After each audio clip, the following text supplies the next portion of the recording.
मित्रांनो, तुम्ही कधी एक गोष्ट ऑब्झर्व केली आहे का? कधी तुमच्या ही गोष्ट निदर्शनास आली का? किंवा तुम्ही या गोष्टी कधी विचार केला का? की आपल्या फॅमिलीमध्ये, आपल्या परिवारामध्ये सगळ्यात मोठं जे छोटे छोटे प्रॉब्लेम असतात ते एका मोठ्या प्रॉब्लेममध्ये, मोठ्या अडचणीमध्ये रूपांतर घेत असतात. नमस्कार मित्रांनो, मी संभाजी हनुते. सेम क्रिएशन या माझ्या युट्यूब चॅनलमध्ये तुमचं खूप खूप स्वागत करतो.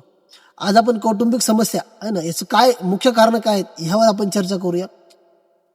कुटुंबामध्ये, परिवारामध्ये सदस्य एक असू, 10 असू, कितीही असू, सगळ्यात महत्वाचं म्हणजे काय असतं की प्रत्येक कुटुंबाला स्वतःचे ज्या कुटुंबामध्ये सदस्य असतात त्या सदस्यांना जेव्हा स्वतःची जबाबदारी कळत असते त्यावेळेस आपोआपच ज्या काही समस्या उद्भवणाऱ्या असतात त्या समस्या कधीच समोर येत नसतात. बरोबर, ही एक मोठी गोष्ट आहे. दुसरी एक गोष्ट अशी आहे की कुटुंबातील जे काय आपले आई वडील असतील, जे काय आजी आजोबा असतील किंवा लहान मुलं असतील ज्यांचं वय 18पेक्षा कमी असेल किंवा 18पेक्षा जास्त असेल, बरोबर आहे, तर ह्यांचं प्रत्येकाला स्वप्न असतं, प्रत्येकाला काहीतरी मिळवायचं असतं. मग त्यावेळेस काय होतं, प्रत्येकजण आपले स्वप्न मिळवण्याच्या नादामध्ये ती गोष्ट करत असतो, बरोबर आहे. अशा वेळेस होतं काय की आपल्या घरामधील जे काय आई वडील आपले असतात किंवा वरिष्ठ लोक असतात. मित्रांनो, माझा हा व्हिडिओ फक्त मोठ्या लोकांना, जसं की आई वडील असतात, आजी आजोबा असतात, यांना दोष देण्याचं नाहीये किंवा छोटे असतात तेच खूप चांगले असतात, त्यांचं खरं असतं असं नाहीये. मी कोणालाही ब्लेम करण्याचा माझा हा व्हिडिओचा उद्देश नाहीये. माझा उद्देश फक्त तो आहे की परिवारातल्या सदस्याचा कुठल्याही प्रकारचा ज्या खऱ्या गोष्टीचा हे आहे, आपण ज्या गोष्टी चर्चा करतोय की मुख्य कारण काय आहेत, त्या मुख्य कारणामध्ये घरातल्या कोणत्या सदस्याचा हस्तक्षेप नसावा, त्यासाठी आपण आज त्याच्या उपाययोजना काय त्या बघणार आहोत. घरातील सदस्यांना जेव्हा एखादी गोष्ट मिळवायची असते त्यावेळेस ती गोष्ट कधी कधी ते मिळवताहीत, बरोबर आहे. पण होतं कधी कधी काय की आपल्या घरातलेच काही मेंबर जे सदस्य असतात त्यांना ती गोष्ट आवडत नसते, बरोबर आहे. मग अशा वेळेस थोडासा वाद होत असतो, बरोबर आहे. पण खरी गरज काय आहे की ज्यावेळेस आपल्या कुटुंबातील एका सदस्याला काही गोष्टी पाहिजे असतात त्यावेळेस खरं तर तो सदस्य आपल्यासोबत आपल्या घरामध्ये 20 वर्ष, 50 वर्ष, एक पिढी अशा पद्धतीने राहिलेला असतो. आपलं कर्तव्य, प्रत्येक सदस्य ते करतोय की आपल्या घरात राहिलेल्या सदस्याचं समजून घेणं, त्याची स्वप्न, त्याला ज्या काही गोष्टी गरज आहे, त्याला चांगलं वाईट ह्या सगळ्या गोष्टी शिकवून देणं. प्रत्येक जण शिकवत देत असतं, पण वेळेनुसार काही गोष्टी बदलत असतात, तर त्या मान्यही करणं खूप गरजेचं आहे. पण कधी कधी होतं काय मित्रांनो की आपल्या घरातल्या सदस्यांना एखादी स्वप्न मिळवायचं असतं किंवा काहीतरी मिळवायचं असतं. त्यावेळेस काय होत असतं की आपल्या घरातल्या ज्या काही गोष्टी असतात त्या बाहेरच्या लोकांना कळतात, बरोबर आहे. आणि हे सगळ्यात मोठं कारण असतं की आपल्याच घरातले सदस्य जेव्हा आपल्या घरातल्या गोष्टी बाहेर सांगत असतात आणि बाहेर सांगितल्याच्या नंतर बाहेरचा जो काही व्यक्ती असतो तो काय करतो, मुळात जगातील काही लोकांना तुमचं चांगलं देखवत नसतं. त्याच अनुषंगाने ते काय करतात, तुमच्या घरामध्ये तुमचा जे काही सदस्य असतो तो जेव्हा बाहेर तुमच्या घरातली माहिती सांगतो त्यावेळेस तो काय करतो, त्याला काहीतरी वेगळं घराच्या सदस्याबद्दल चुकीचं मार्गदर्शन करत असतो.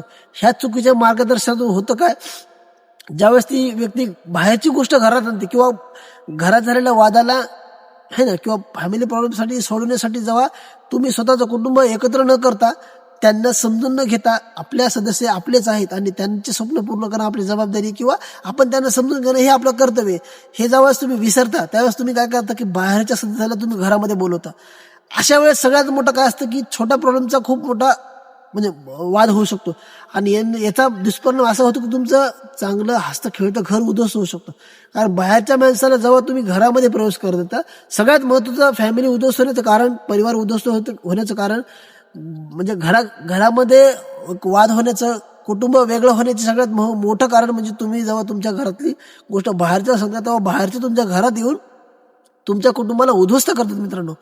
त्यामुळं माझी स्वतःची विनंती की कुटुंबातील मी सगळ्यांना विनंती करतो की तुमच्या कुटुंबातील जेवढे काही सदस्य आहेत एकमेकांना समजून घ्या. कुटुंबातील जे काही तुमचे प्रॉब्लेम्स असतील, ज्या काही अडचणी असतील त्या कौटुंबिक पद्धतीने सोडवा, एकत्र बसा. जर लहानांना समजत नसेल तर तुम्ही त्यांना त्या पद्धतीने सांगा, जर मोठ्यानं तुमचं समजत नसेल तर तुम्ही त्या पद्धतीने सांगा.